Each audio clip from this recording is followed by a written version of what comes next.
10వ అధ్యాయము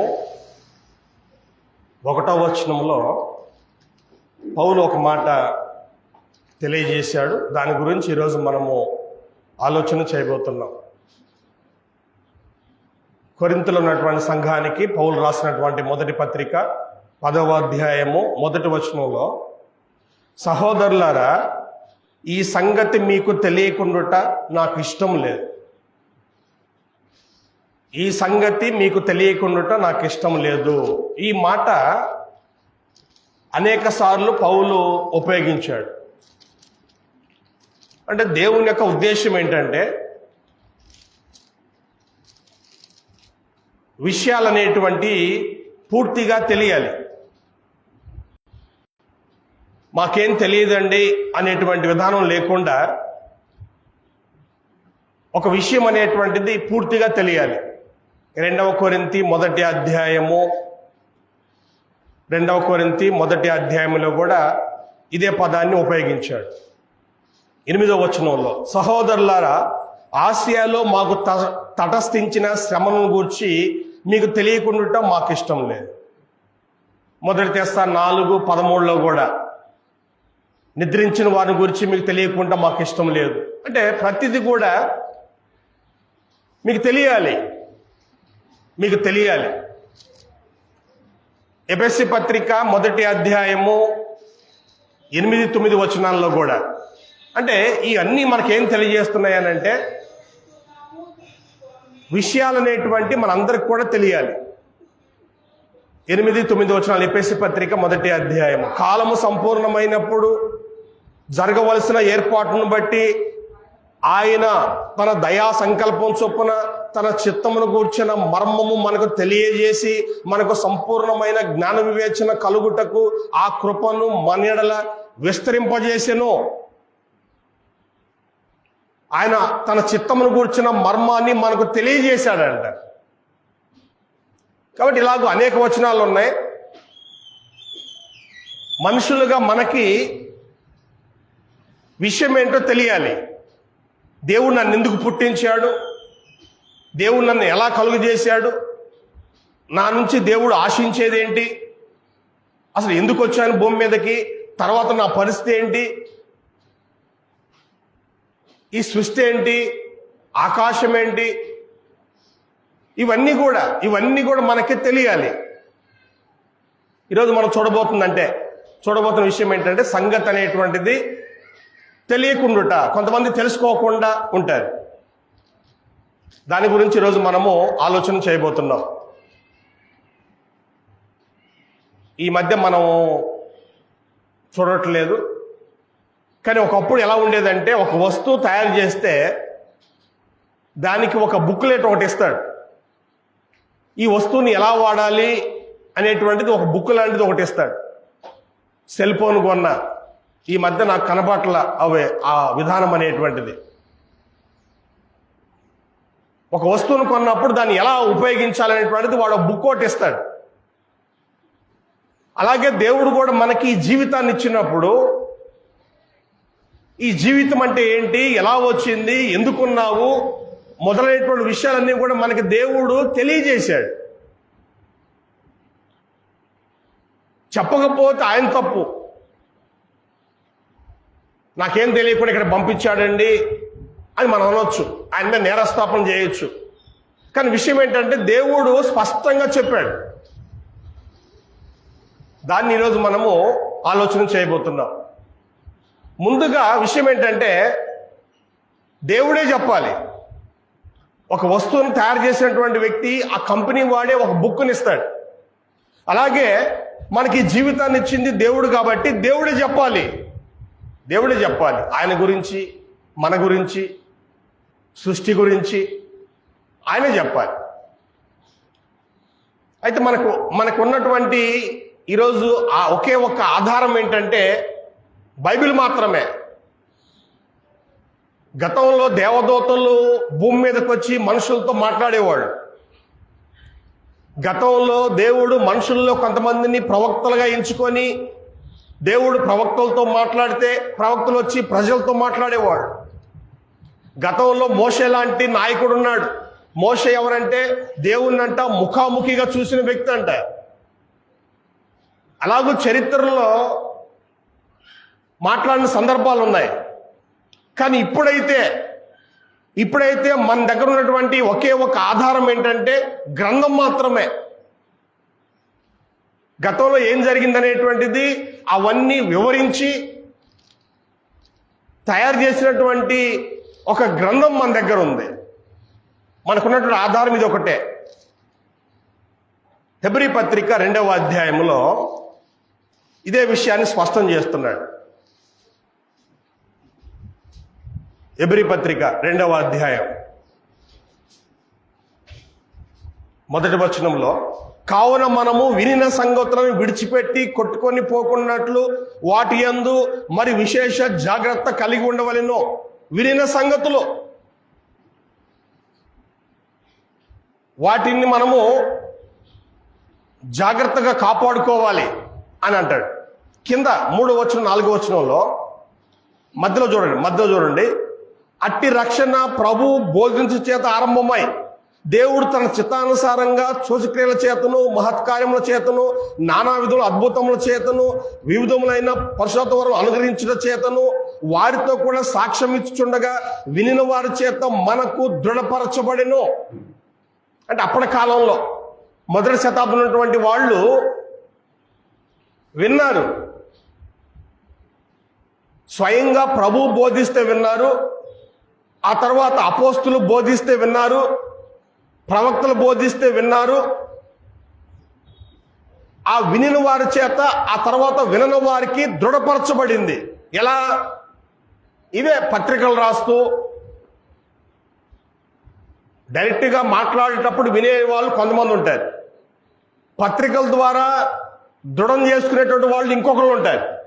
ఈరోజు మనం ఏ స్టేజ్లో ఉన్నామంటే 66 పుస్తకాలు ఉన్నటువంటి గ్రంథమే మనకు ఆధారం. వాళ్ళు విన్నారు, చూశారు, రాశారు. ఈరోజు మనము దేవుడు ఎవరో ఆయన చిత్తం ఏంటో తెలుసుకోవాలంటే మన దగ్గర ఉన్న ఒకే ఒక ఆధారం ఏంటంటే ఈ 66 పుస్తకాలతో కూడినటువంటి గ్రంథమే. ఈరోజు మన దేవుని చిత్తాన్ని తెలుసుకోవాలి అని అంటే గ్రంథాన్ని చదవటమే. అయితే పౌలు చెప్పినట్లుగా ఈ సంగతి మీకు తెలియకుండా మాకు ఇష్టం లేదు అంటాడు కదా. కాబట్టి ఒక సంగతే కాదు, ప్రతి సంగతి కూడా అందరికీ తెలియాలి. అది దేవుని యొక్క ఉద్దేశం. కాబట్టి ఈరోజు మనము దేవుని గురించిన విషయాలు, మన గురించిన విషయాలు కొన్ని మనం జ్ఞాపకం చేసుకుందాం. వాస్తవం ఏంటంటే ముందుగా మనకి తెలుసుకోవాలి అనేటువంటి ఒక తపన ఉండాలి.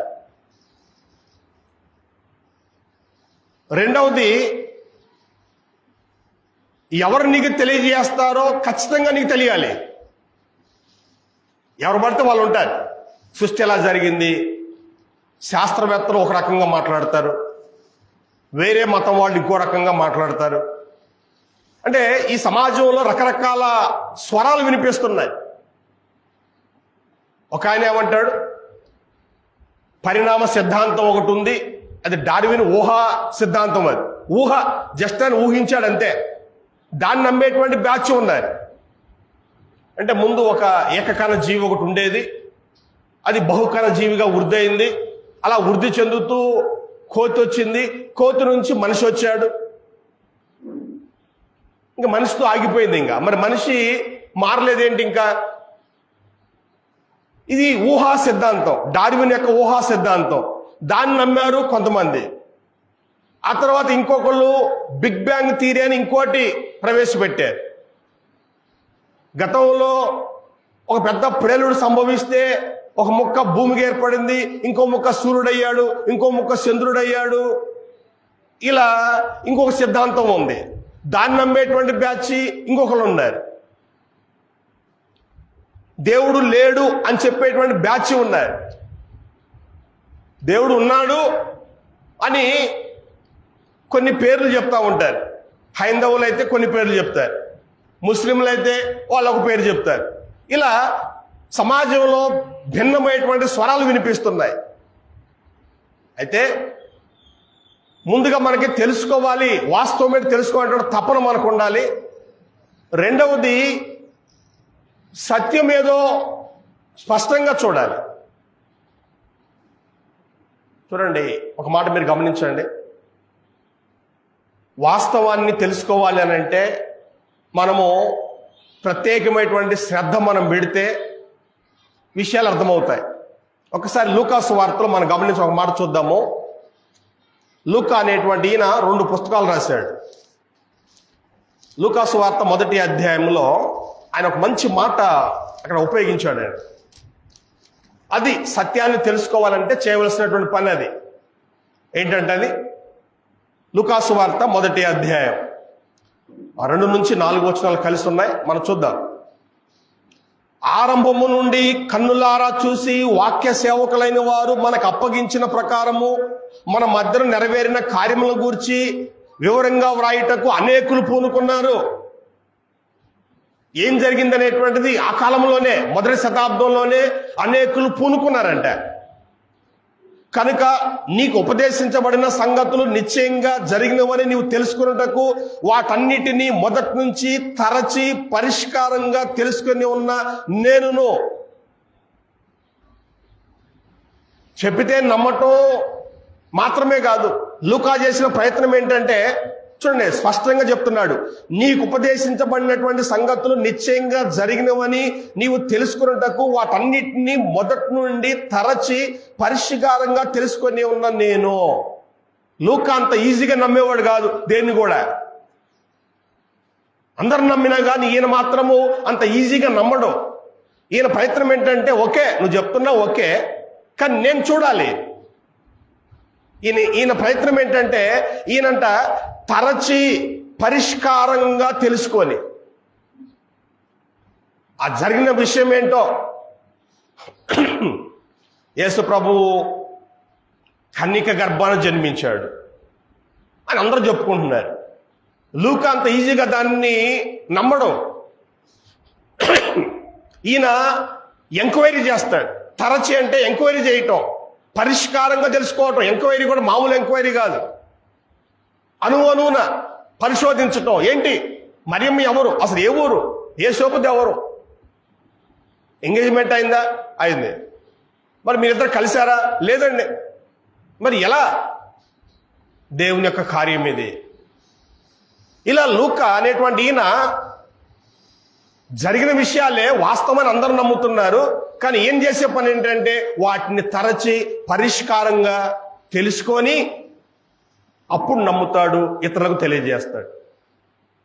కాబట్టి లోకంలో మనకి భిన్న స్వరాలు వినిపిస్తున్నప్పుడు మనం చేయాల్సిన పని ఏంటంటే తరచి పరిష్కారంగా తెలుసుకోవాలి, మైండ్ పెట్టాలి. ఇది జీవితానికి సంబంధించిన విషయాలు. మామూలు విషయాలు అయితే తీసేయండి. చూడండి, మనకి ఈ భూమి మీద మనం జీవించేటప్పుడు చాలా మంది వస్తారు, మా మిక్సీ కొనండి, లేదా మా ఇంకేదో వస్తువులు ఉంటాయి కదా, మనకి మనం వాడే వస్తువులు ఉంటాయి కదా, ఆ వస్తువుల గురించి ఇంటింటి తిరిగి ప్రచారం చేస్తారు, టీవీలో ప్రచారం చేస్తారు. ఓకే, దాంట్లో మనము అంతగా దృష్టి పెట్టకపోయినా కొద్దిగా నష్టపోతాం అంతే. కాకపోతే మిక్సీ పాడైద్ది, లేదా కూలర్ పాడైపోద్ది, లేదా ఏసీ పాడైపోద్ది, వాషింగ్ మిషన్ పాడైపోద్ది. అంటే ఒక 40,000, ఒక 20,000, ఒక 10,000, 5,000 నష్టపోతాం అంతే. మరలా తెలుసుకుంటాము, సంపాదించుకుంటాం, ఓకే. కానీ జీవితానికి సంబంధించిన విషయాలు ఎలా ఉండాలి అని అంటే ఒక్కసారి పోతే వచ్చేది కాదు అది. ఒక్కసారి మనము జీవితాన్ని పోగొట్టుకున్నామంటే అది తిరిగి ఇంకో జీవితము దేవుడిచ్చే అవకాశం లేదు. మనుషులు ఒక్కసారే మృతి పొందుతారు. దేవుడు మనకి ఇచ్చినటువంటి జీవితం అనేటువంటి ఒక్కసారే, తిరిగి జన్మ అనేటువంటిది లేదు. తిరిగి జన్మ అనేటువంటిది లేదు. మనోళ్ళు కొంతమంది ఒక సిద్ధాంతం ప్రవేశపెట్టారు, మనిషికి 7 జన్మలు ఉంటాయి. కుక్కగా పుడతావు, నక్కగా పుడతావు, పురుగుగా పుడతావు, ఆ తర్వాత మనిషిగా పుడతావు, ఏదేదో చెప్తా ఉంటారు. లేదు, మానవునికి ఉన్నటువంటిది ఒకే ఒక జీవితం. కాబట్టి జీవితానికి సంబంధించిన విషయాలు మనము తరచి పరిష్కారంగా తెలుసుకుంటే తప్ప ఎవరో ఏదో చెప్పారు అని అనుకుంటే మాత్రము మనము శాశ్వతంగా నష్టపోతాం. కాబట్టి ఆ దృష్టిలో ఉంచుకొని జీవితానికి సంబంధించిన విషయాలు మనము ఎవరో చెప్పింది కాకుండా వాస్తవమైనది ఏంటి అనేటువంటిది మనము గ్రహించే ప్రయత్నం చేయాలి. యోహాను సువార్తలో యేసు ప్రభు వారు ఒక విషయాన్ని మనకు జ్ఞాపకం చేస్తున్నాడు. 16వ అధ్యాయం, యోహాను సువార్త 16వ అధ్యాయము 13వ వచనమండి.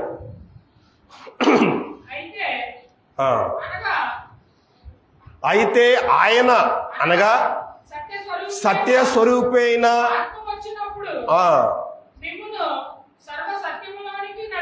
చూడండి, సర్వ సత్యము అంటే పూర్తిగా, అంటే ఇక్కడ పూర్తిగా అంటే ముందు చెప్పింది అబద్ధమనే అని అంటే కాదు.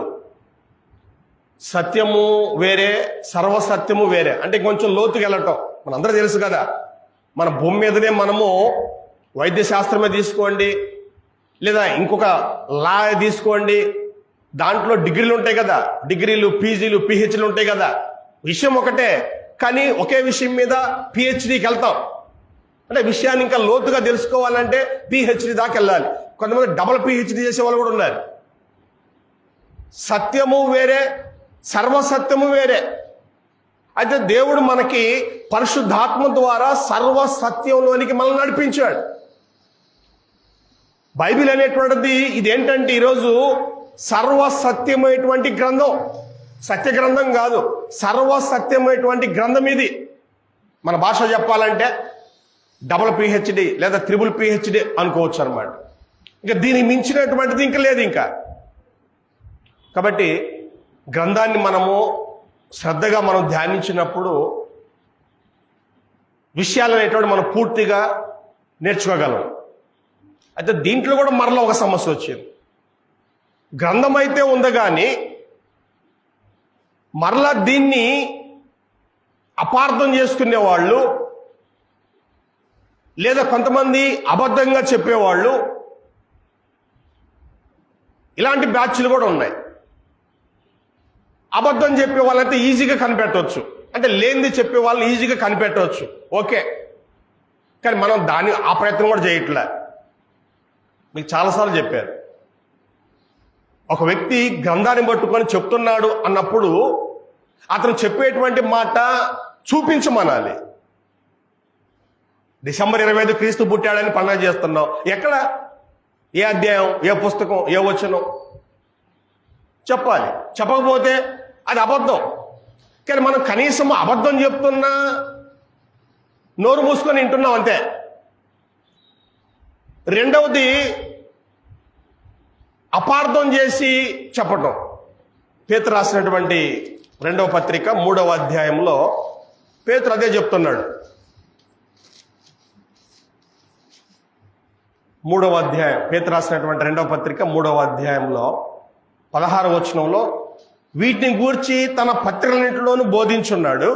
అయితే వాటిలో కొన్ని సంగతులు గ్రహించుటకు కష్టమైనవి, వీటిని విద్యావిహీనులు, అస్థిరులైన వారును తక్కిన లేఖను అపార్థం చేసినట్లు తమ స్వకీయ నాశనమునకు అపార్థం చేయుదురు. అపార్థం చేసేటువంటి విధానం ఇంకోటి ఉంది. మనం అబద్ధాన్నే ఇది అబద్ధం అని తెలుసుకోవట్లే. ఇంకా అపార్థం అంటే ఇది నెక్స్ట్ లెవెల్ అన్నమాట. ఇది నెక్స్ట్ లెవెల్. ఇది ప్రకటన గ్రంథము 2వ అధ్యాయంలో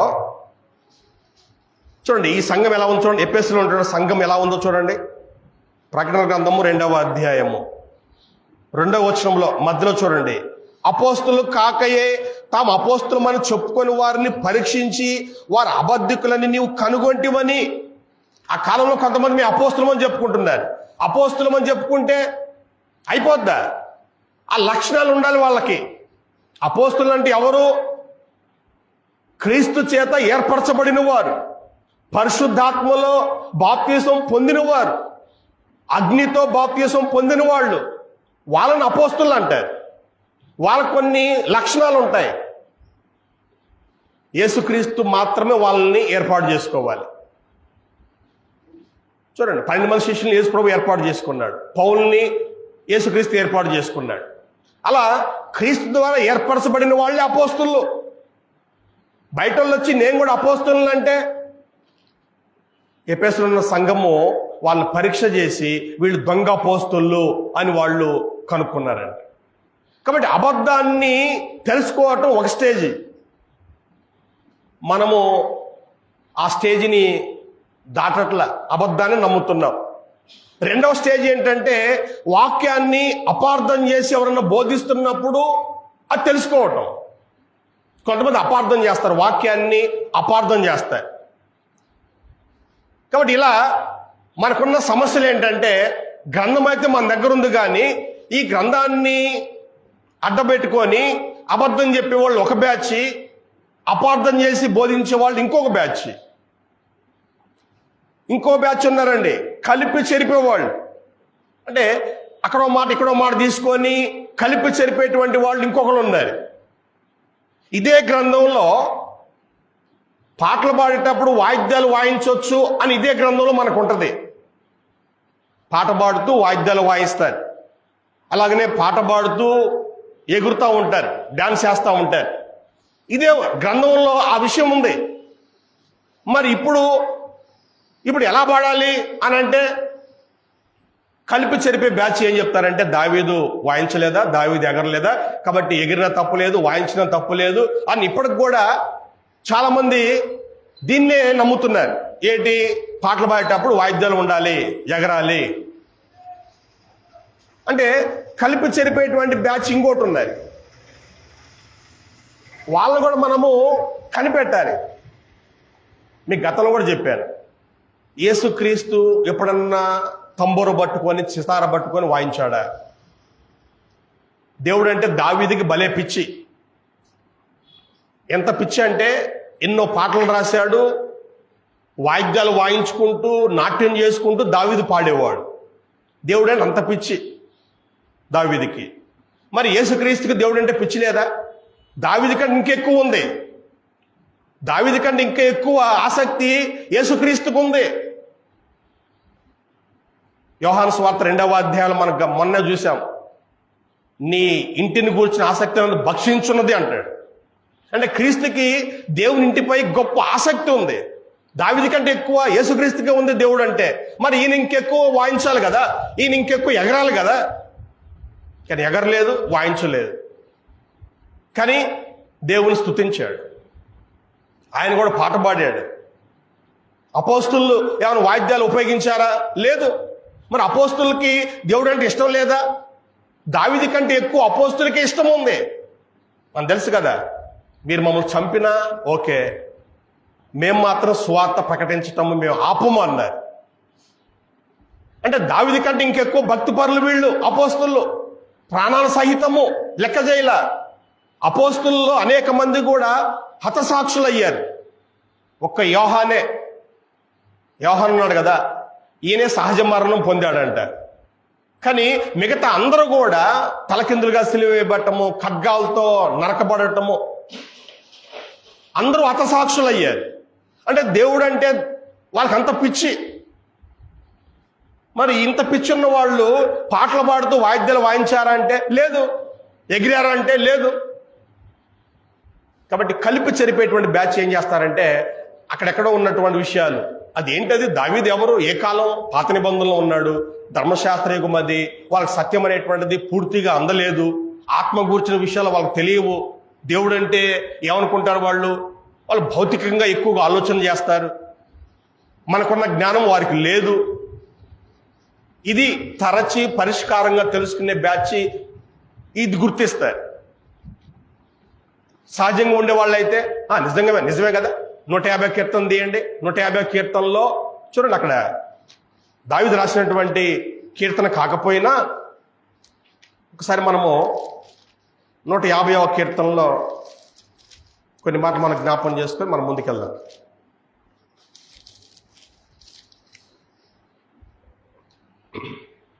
యెహోవాను స్తుతించుడి, ఆయన పరిశుద్ధ ఆలయమందు దేవుని స్తుతించుడి, ఆయన బలమును ప్రసిద్ధి చేయు ఆకాశ విశాలమందు ఆయన స్తుతించుడి, ఆయన పరాక్రమ కార్యం బట్టి ఆయన స్తుతించుడి, ఆయన మహాప్రభావం బట్టి ఆయన స్తుతించుడి, బోరధ్వనితో ఆయన స్తుతించుడి, స్వరమండలముతో సితారంతోను ఆయన స్తుతించుడి, తంబురతోను నాట్యముతో ఆయన స్తుతించుడి, తంతి వాద్యములతోను పిల్లల గురవితోను ఆయన స్తుతించుడి, మ్రోగు తాళములతో ఆయనను స్తుతించుడి, గంభీర ధ్వని గల తాళముతో ఆయన స్తుతించుడి. చూడండి, బైబిల్లోనే ఉంది కదా 150వ కీర్తనలో ఏమనుంది? మ్రోగు తాళాలు, తంతి వాయిద్యాలు, తంబుర, నాట్యము, ఎగరటం, డ్యాన్స్ చేయటం, బోరధ్వని, ఇవన్నీ గ్రంథంలోనే ఉన్నాయి కదా. అవును, ఉన్నాయి, గ్రంథంలోనే ఉన్నాయి. దావీదు ఉపయోగించాడు, మోషే కాలంలో వాయిద్యాలు ఉపయోగించారు, ఇంకా చాలా మంది కూడా వాయిద్యాలు ఉపయోగించారు, వాళ్ళు దేవుణ్ణి ఆరాధించారు. ఓకే, కానీ అది ఏ కాలం? అది ఇప్పుడున్నటువంటి కాలం ఏంటి? ఆ పరిచర్య ఏంటి? ఈ పరిచర్య ఏంటి? వివరంగా తెలుసుకోవాలి కదా. చూడండి, కొరింథీలో ఉన్నటువంటి సంఘానికి పౌలు రాస్తూ 2వ పత్రిక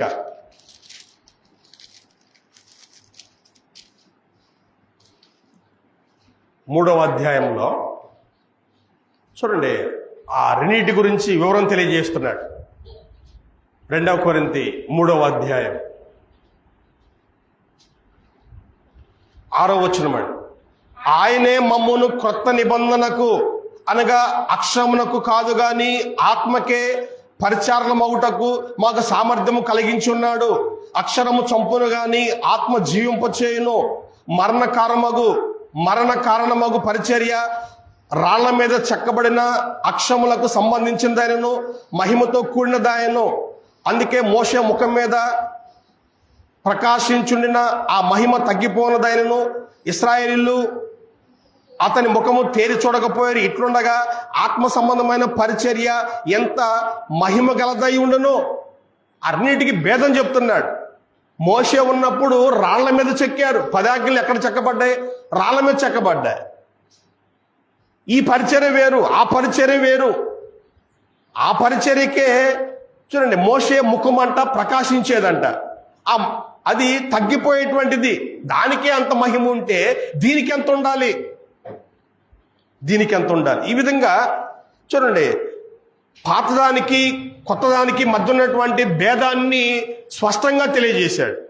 ఆ కిందకు వస్తే చూడండి 14వ వచనంలో, మరియు వారి మనసులు కఠినములైన గనుక నేటి వరకును పాత నిబంధన చదువునప్పుడు అది క్రీస్తునందు కొట్టివేయబడినని వారికి తేటపరచబడక ఆ ముసుకే ఉంది. కొంతమందికి ఇంకా స్పష్టం అవ్వట్లా, అది వేరు ఇది వేరు అని స్పష్టం అవ్వట్లా. దావీదు ఎగిరాడు, మేము ఎగురుతాం. దావీదు వాయించాడు, నేను వాయిస్తాను. దావీదు కాదు మనకి మోడలు. పౌలు ఏమన్నాడు? నేను క్రీస్తుని పోలి నడుచుకుంటున్నాను, మీరు నన్ను పోలి నడుచుకోండి. మనకు మాదిరి ఎవరంటే క్రీస్తు, మనకు మాదిరి ఎవరంటే అపోస్తులు. మనము వాళ్ళ మీద గురి పెట్టాలి, వాళ్ళని చూడాలి. వాళ్ళు వాయించారా, వాళ్ళు ఎగిరారా, మనం వారిని చూడాలి. కాబట్టి ఈ విధంగా సర్వసత్యమైనటువంటి గ్రంథం మన దగ్గర ఉంది, కానీ అపార్థాలు చేసేటువంటి బ్యాచ్ ఉన్నారు, అబద్ధాలు చెప్పే బ్యాచ్ ఉన్నారు, కలిపి చెరిపే బ్యాచ్ ఉన్నారు. వీటన్నిటిని మనం తట్టుకుంటేనే సత్యాన్ని పూర్తిగా తెలుసుకోగలం. కాబట్టి ఇది మనకి ముందుగా అర్థం అవ్వాలి. దేవుడు నాకు సర్వసత్యాన్ని ఇచ్చాడు అనే విషయం మనకు అర్థం అవ్వాలి. ఇప్పుడు మనము రోమిలకు రాసిన పత్రిక 1వ అధ్యాయంలో ఒక మాట మనం జ్ఞాపకం చేసుకుందాం. రోమిలకు రాసిన పత్రిక 1వ అధ్యాయంలో దేవుడంట తన గురించి తెలియజేసుకున్నాడంట. రోమా 1:19లో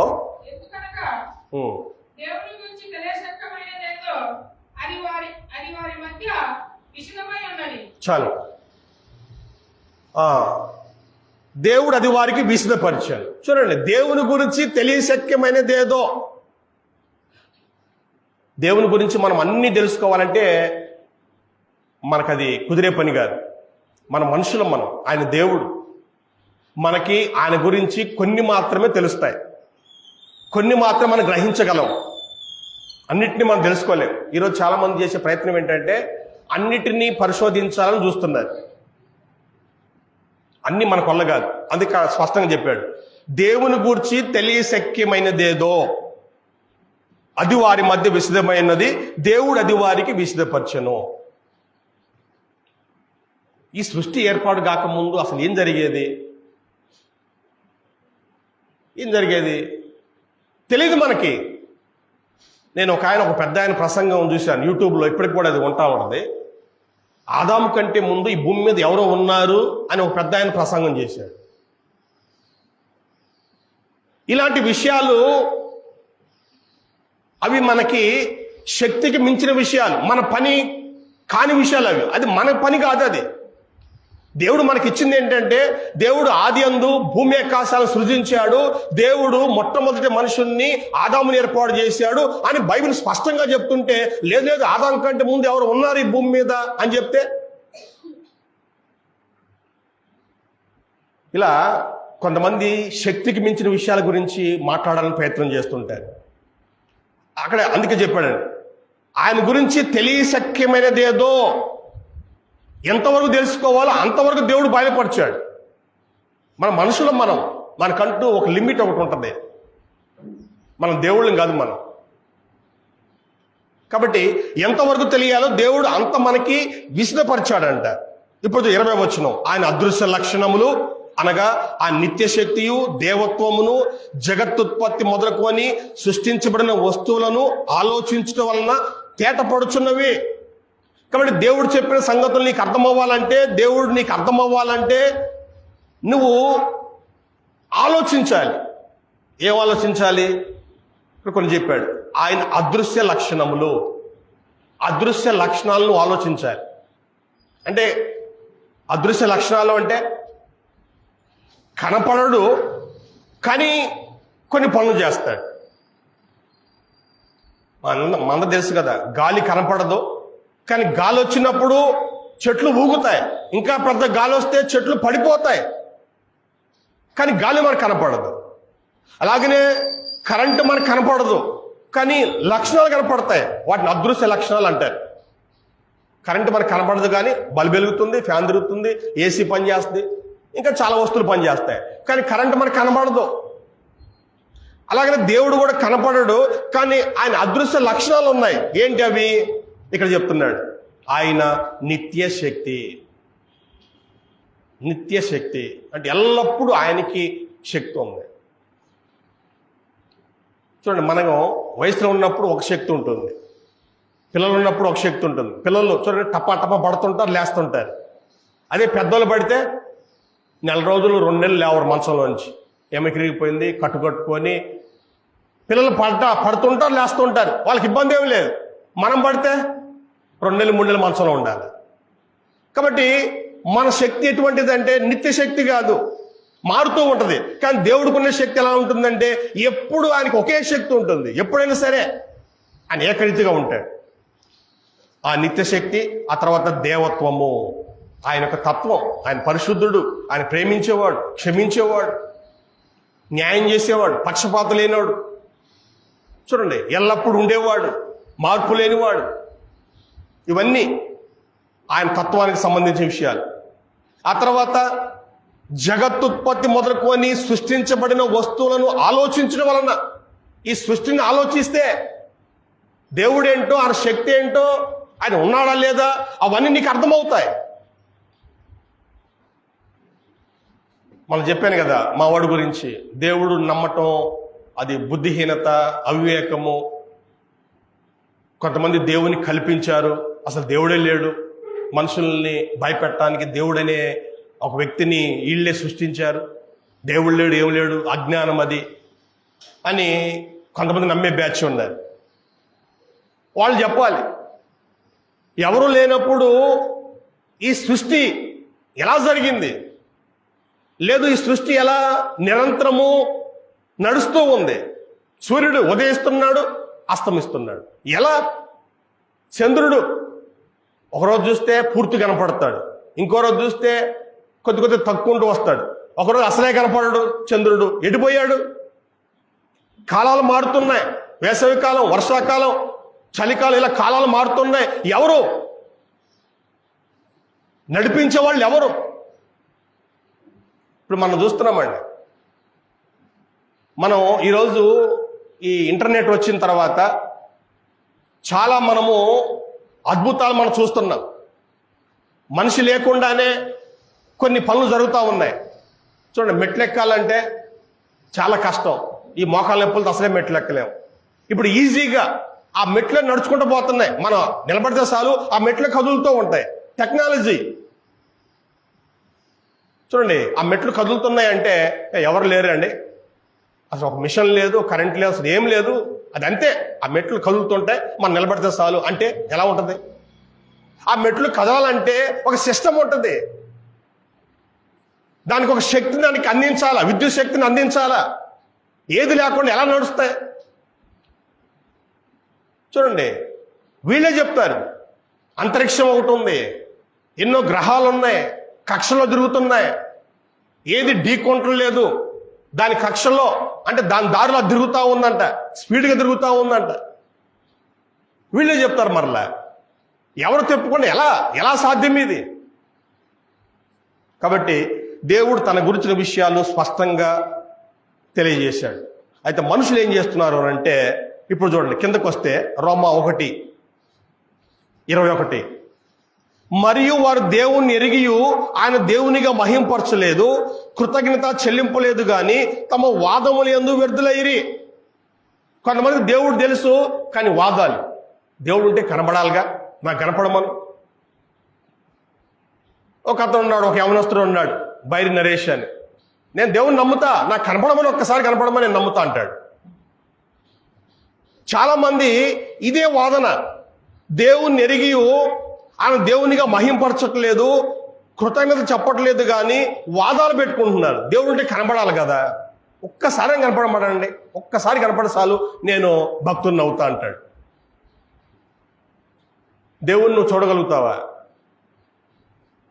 చూడలేనివి కొన్ని ఉన్నాయి అని వీళ్ళు నమ్ముతారు. గాలి చూడలేము, ప్రాణాన్ని చూడలేము, రక్తంలో ప్రాణం ఉంటుందంట. ఒకసారి రక్తాన్ని టెస్ట్ చేయండి, రక్తాన్ని టెస్ట్ చేస్తే ఏం కనపడుతుంది నీకు? ఆ షుగరో లేకపోతే ఇంకో ఎయిడ్సో ఏదో కనపడుతుంది. కానీ మన రక్తాన్ని పరిశీలన చేసినప్పుడు రక్తంలో ప్రాణం ఉందని తెలుసుదా? నువ్వు ఏ టెస్ట్ అని చెయ్యి, రక్తంలో ప్రాణం ఉంది అని తెలుసుకునే వాళ్ళు ఎవరు లేరు. కానీ రక్తంలో ప్రాణం ఉంది.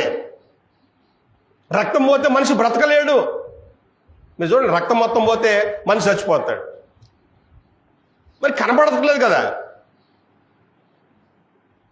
ఇలా దేవుని కూడా నాకు కనబడితే నమ్ముతానంటాడు. వాదనలు పెట్టుకుంటున్నారు కొంతమంది. చూడండి, దేవుని మనం తెలుసుకున్నప్పుడు ఏం చేయాలి? ఆయన మహింపరచాలి, అంటే ఆయన గొప్ప చేయాలి. మనకెవరన్నా 10 రూపాయలు సహాయం చేస్తేనే వాళ్ళు మనకు కాసేపు పొగుడుతాం. నువ్వు దేవుడు వయ్యా అంటారు. ఆపదలు ఆదుకుంటే నువ్వు దేవుడు వయ్యా అంటారు. మరి దేవుణ్ణి ఎవరు మహింపరుస్తున్నారు? ఎవరు ఆయనకి థ్యాంక్స్ చెప్తున్నారు?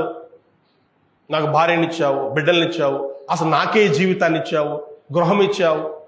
ఎవరు దేవుని థ్యాంక్స్ చెప్తున్నారు?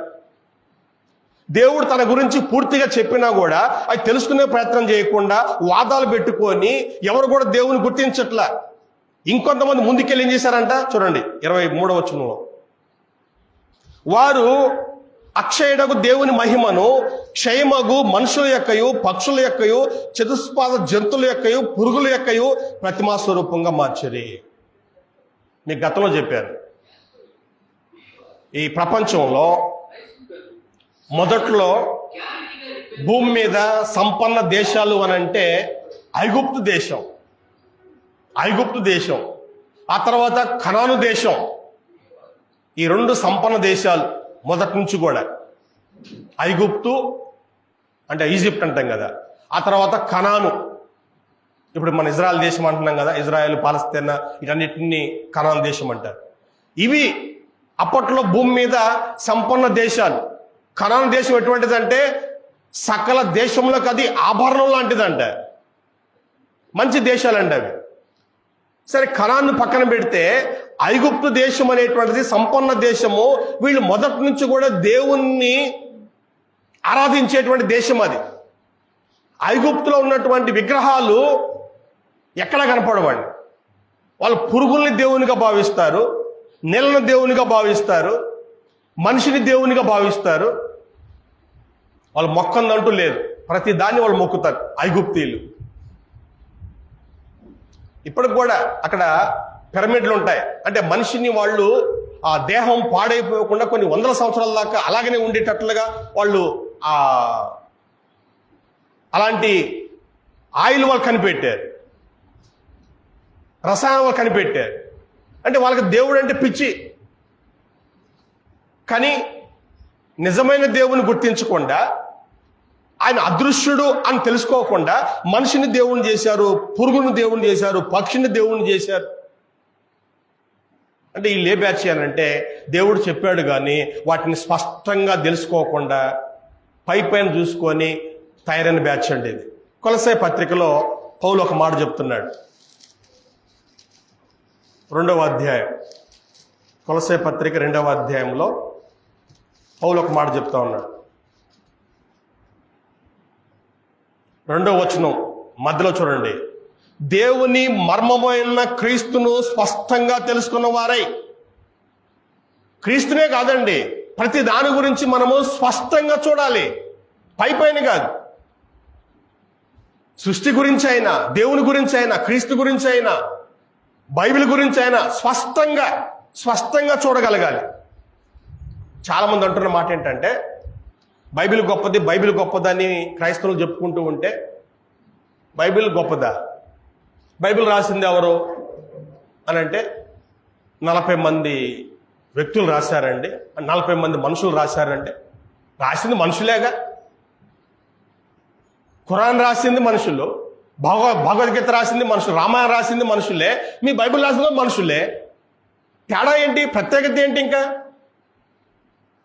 అంటే వీళ్ళు స్పష్టంగా చూడని బ్యాచ్. ఒక్కసారి లోతుకి వెళ్తే మిగతా గ్రంథాలని దీని గురించి లోతుగా వెళ్ళండి, స్పష్టంగా తెలుసుకోండి. మిగతా గ్రంథాలు ఒక్కరు రాసిన గ్రంథం అది.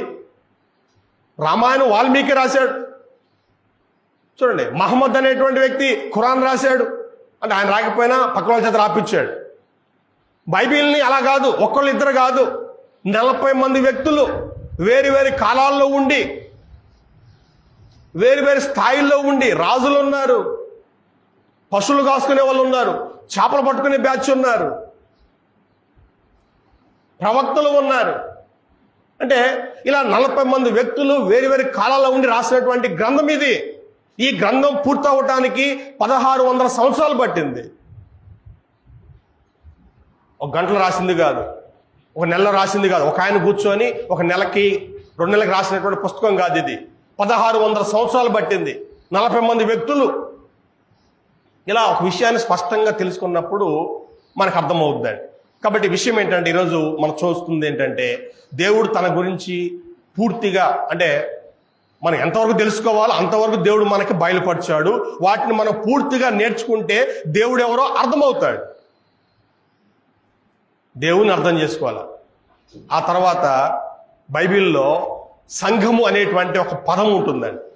సంఘము, దీన్ని ఎలా వర్ణించాడు అని అంటే ఒకసారి చూడండి. ఎఫెసీ పత్రిక 1వ అధ్యాయము, ఎఫెసీ పత్రిక 1వ అధ్యాయం 4 నుంచి 6 వచనాలు కలిసి ఉన్నాయి. మధ్యలో చూడండి.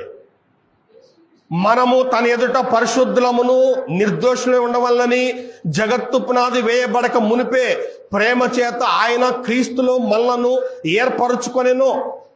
ఏర్పరచుకొనెను అనేటువంటి పదం ఏదైతే ఉందో అది సంఘము. సంఘం అంటే పిలువబడిన వారు, ఏర్పరచబడిన వారు అని. సంఘము అంటే అర్థం అది. ఎక్లీషియా అనేటువంటి గ్రీక్ పదం నుంచి తర్జుమా చేయబడింది. ఎక్లీషియా అంటే పిలువబడిన వారు, ఏర్పరచబడిన వారు అని. జగత్తు పునాది వేయబడక మునిపే క్రీస్తులో దేవుడు మనల్ని ఏర్పాటు చేసుకున్నాడు. అంటే సంఘము అనేటువంటిది దేవుల్లో జగత్తు పునాది వేయబడక ముందే ఉన్నటువంటి ఒక ఆలోచన. క్రీస్తు సంఘము అనేటువంటిది దేవుని యొక్క ఆలోచన, సృష్టికి ముందే ఉన్నటువంటి దేవుని ఆలోచన. దీన్ని ఏమన్నారు అని అంటే పైన చూడండి. తన దయా సంకల్పం చొప్పున, తన చిత్త ప్రకారమైన దయా సంకల్పం చొప్పున అంటాడు 5వ వచనంలో. ఆ తర్వాత 3వ అధ్యాయంలో 8వ వచనంలో నిత్య సంకల్పం అంటాడు. ఎఫెసీ 3:8 దేవుడు మన ప్రభువైన క్రీస్తు యేసునందు చేసిన నిత్య సంకల్పం చొప్పున అంటాడు. అంటే ఇది నిత్య సంకల్పము, దేవుని యొక్క దయా సంకల్పం. సంఘం అనేటువంటిది దేవుని యొక్క నిత్య సంకల్పం. అంటే దేవునికి జగత్తు పునాది వేయబడక ముందు ఒక సంఘాన్ని కట్టాలని ఆలోచన దేవునికి ముందే ఉందండి. సంఘం అనే దేవుని దృష్టిలో చాలా గొప్పది, విలువైంది. అసలు పనే అది. మీకు గతంలో చెప్పాను, ఒక ఆయన సిమెంట్ వ్యాపారం చేయాలనుకుంటాడు. సిమెంట్ని తయారు చేసి వ్యాపారం చేయాలనుకుంటాడు. మొదటి ఉద్దేశం, ఆయన ఉద్దేశం ఏంటంటే నేను సిమెంట్ తయారు చేయాలి అనే ఉద్దేశం మొట్టమొదటి ఉంటుంది ఆయన.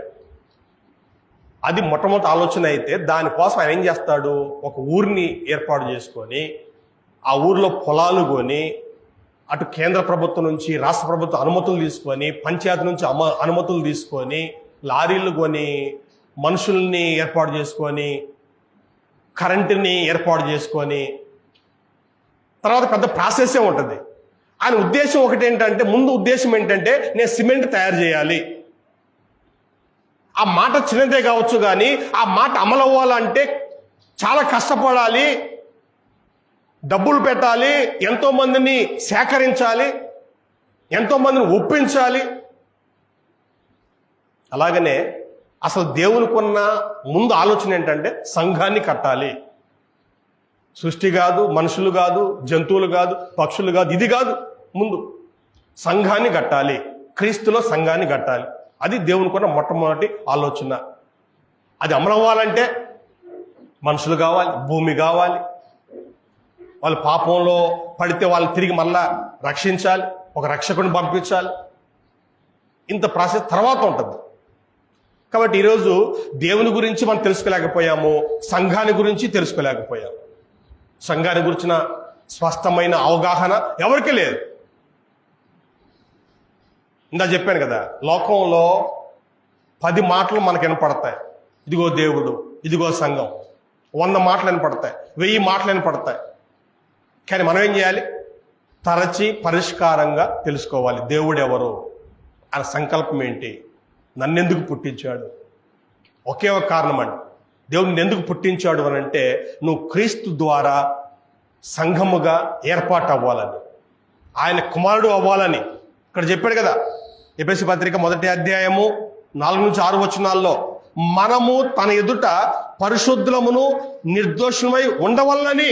ఇదే దేవుని ఉద్దేశం.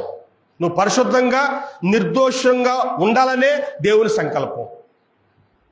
ఇది నీ జీవిత లక్ష్యం. ఇది తెలుసుకోకుండా నేను డాక్టర్ని అవుతా, ఇంజనీర్ని అవుతా, పెద్ద వ్యాపారవేత్తని అవుతా, ఇవన్నీ కూడా అవి తప్పని చెప్పట్లేదండి. అవన్నీ కూడా తర్వాత, అవన్నీ తాత్కాలికం.